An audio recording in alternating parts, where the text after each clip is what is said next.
Bismillahirrahmanirrahim. Assalamualaikum warahmatullahi wabarakatuh.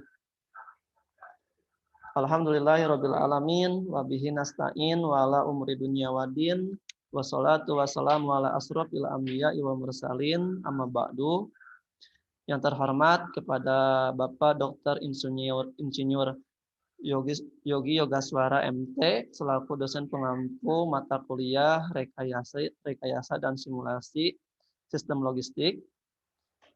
Yang insya Allah pada kesempatan kali ini saya Muhammad Irham Taufik dengan rekan saya Pipit Mutiara Tri Sentian akan menjelaskan mengenai fase kedua di redesign logistical system, ya, di mana kami akan membahas redesign logistical system di judul jurnal analisis logistik pada studi kasus PT Remenia Satori Tepas Kota Manado. Karya Rio A. Asengkang, Sici Nangoy, dan Jaki Sumarau. Di mana salah satu fungsi utama yang akan dirancang ulang yaitu tentang distribusi. Sebagaimana yang kita ketahui, dalam proses redesign logistical system ada 3 fase. Ada fase 1, fase 2, dan fase 3. Yang insya Allah pada kesempatan kali ini kita akan membahas di fase kedua. Nah, dalam fase kedua itu ada 2 tahapan. Yang pertama adalah assumption and data collection, dan yang kedua adalah analisis. Insyaallah pada tahapan pertama yaitu assumption and data collection akan dibahas oleh saya sendiri, dan sisanya tahapan analisis akan dibahas oleh rekan saya Saudari Pipit Mutiara. Baik, langsung saja pada tahapan pertama di fase kedua yaitu assumption and data collection.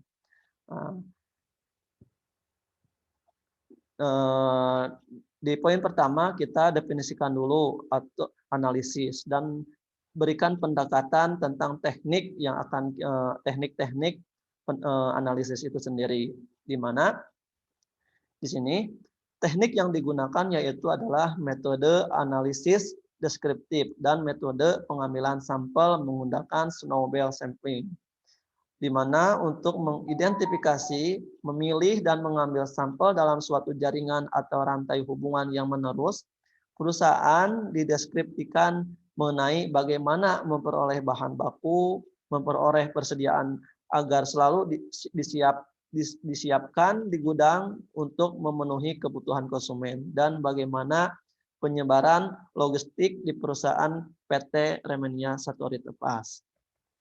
Nah, di poin selanjutnya adalah define and review assumption. Kita akan mendefinisikan dan mereview asumsi pada jurnal di sini. Nah, adapun asumsi-asumsinya di sini ada 3 asumsi. Yang pertama, tidak adanya persediaan cadangan membuat distributor mendapat kendala karena barang yang diminta konsumen telah habis. Asumsi kedua adalah permintaan konsumen harus selalu dipenuhi agar hubungan kerjasama dapat terus berjalan. Dan asumsi yang selanjutnya adalah stok cadangan sangat dibutuhkan dalam memenuhi keinginan konsumen saat stok yang telah disediakan telah habis dan terjadi kendala dalam pemenuhan kebutuhan konsumen. Pada poin selanjutnya adalah identity data source, di mana kita mengidentifikasi sumber data. Ya, di sini data yang akan diambilkan berdasarkan yang pertama data pernyataan supir kurir dan manajemen PT Remedia Satori Tepas. Kedua, data histori keadaan PT Remenia Satori Tepas dalam beberapa bulan atau tahun terakhir. Dan yang ketiga adalah data laporan bulanan, baik laporan bulanan petugas gudang dan pengiriman ke distributor. Untuk poin selanjutnya adalah yaitu collect data atau mengumpulkan data. Ada 2 tahapan. Yang pertama adalah proses memperoleh bahan baku. Informasi yang didapatkan dari narasumber yaitu Bapak Leonardo selaku asisten pimpinan PT Remenia Satori Tepas, Kota Manado, mengenai cara memperoleh bahan baku. Data yang dikumpulkan selanjutnya adalah kontrol persediaan di PT Remenia Satori Tepas Manado, di mana kita mengumpulkan informasi yang didapat dalam penelitian ini melalui narasumber, yaitu Bapak Leonardo selaku asisten pimpinan PT Remenia Satori Tepas tentang kontrol persediaan yang dilakukan setiap minggu di gudang. Nah, mungkin itu di tahapan yang pertama, yaitu di assumption and data collection. Adapun tahapan selanjutnya yaitu analisis akan diutarakan atau akan disampaikan oleh rekan saya, saudari Pipit Mutiara. Padanya kami persilakan.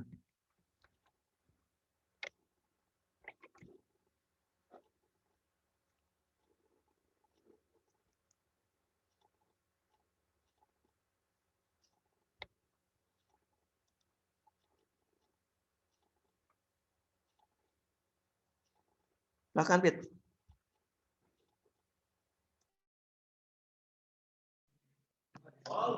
Baik, terima kasih Irham atas kesempatannya. Assalamualaikum warahmatullahi wabarakatuh. Pada kesempatan kali ini, saya akan menjelaskan terkait analisis rantai pasok pada PT Remenia Satori Tepas Manado. Adapun sebelum masuk pada tahap analisis, saya akan mendefinisikan pertanyaan yang terkait, yaitu 1. Bagaimana proses perusahaan memperoleh bahan baku? Yang kedua, bagaimana kontrol persediaan di PT Remenia Satori Tepas Manado? Yang ketiga, bagaimana sistem distribusi logistik perusahaan di PT Remenia Satori Tepas Manado? 3 pertanyaan tersebut saling berhubungan terkait bagaimana alur rantai pasok pada PT Remenia Satori Tepas Manado. Terdapat 3 jenis analisis yang akan dibahas pada kesempatan kali ini, yakni 1. Complete and validate baseline analysis, yang kedua complete alternative analysis, dan yang ketiga complete sensitivity analysis. Yang pertama saya akan menjelaskan tentang complete and validate baseline analysis. Complete and validate baseline analysis. Rantai pasokan oli top 1 di Kota Manado, Provinsi Sulawesi Utara, dilakukan dari hulu ke hilir, yaitu dari distributor resmi di Jakarta, distributor resmi di Manado, pedagang besar, pengecer, sampai kepada konsumen. Setelah oli top 1 tiba di Manado, dibawa ke tempat penyimpanan.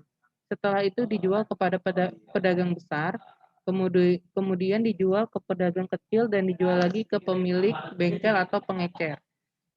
Namun kebutuhan bahan yang terus-menerus diperlukan membuat stok yang diorder dalam setiap bulannya terus menipis. Inilah yang membuat barang baku atau oli top 1 ini sangat dibutuhkan. Berikutnya yaitu complete alternative analysis. Tidak adanya persediaan cadangan membuat distributor resmi ini mendapat kendala karena barang yang diminta konsumen telah habis. Seperti yang kita ketahui, permintaan konsumen harus selalu dipenuhi agar hubungan kerjasama dapat terus berjalan. Stok cadangan sangat dibutuhkan dalam memenuhi keinginan konsumen saat stok yang telah disediakan telah habis dan terjadi kendala dalam pemenuhan kebutuhan konsumen. Dengan adanya persediaan stok cadangan membuat semua permintaan konsumen terpenuhi saat terjadinya masalah keterlambatan pengiriman. Dengan begitu, nilai tambah yang akan diperoleh lebih meningkat dari sebelumnya. Berikutnya, complete sensitivity analysis. Untuk memenuhi kepuasan konsumen agar tidak terjadi kekosongan stok cadangan dan persediaan dapat terpenuhi tepat waktu, serta tidak adanya keterlambatan pengiriman dari distributor resmi, maka dipandang perlu dilakukan redesign aliran logistik oleh PT Remenia Satori Tepas Kota Manado dengan memangkas aliran rantai pasok dan melakukan pengiriman barang dengan mode transportasi yang tepat. Referensinya, jurnal berkala ilmiah efisiensi, judul jurnal analisis logistik, karya Rio A. Kasengkang 1, Shinje Nangoi 2, Jeki Sumarau. Demikian penjelasan dari saya. Kepada Irham, bisa dilanjutkan. Baik, terima kasih dari Pipit Mutiara yang telah menjelaskan dan melanjutkan penjelasan dari fase kedua yang tadi saya jelaskan di tahapan pertama tentang assumption and data collection. Ada beberapa tahapan di sana, ada define analysis approach and obtain technique. Kedua ada define and review assumption. Ada identify data source dan collect data. Kemudian di tahapan kedua ada analisis, di mana ada 4 tahapan juga kurang lebih. Ada define analysis question, conflict and validate baseline analysis.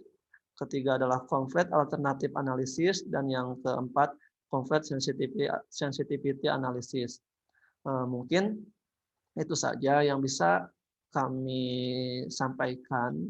Mohon maaf apabila banyak kekurangannya dan kurang persiapannya, kurang bahannya, dan yang lainnya. Mudah-mudahan apa yang kami presentasikan bisa bermanfaat, khususnya bagi saya, Pipit sendiri, umumnya bagi teman-teman semuanya. Kekurangannya mohon masukan dan koreksinya, dan mudah-mudahan dari saya pribadi dan teman saya Pipit bisa memperbaikinya. Mungkin itu saja. Wabillahi taufiq wal hidayah. Wassalamualaikum warahmatullahi wabarakatuh.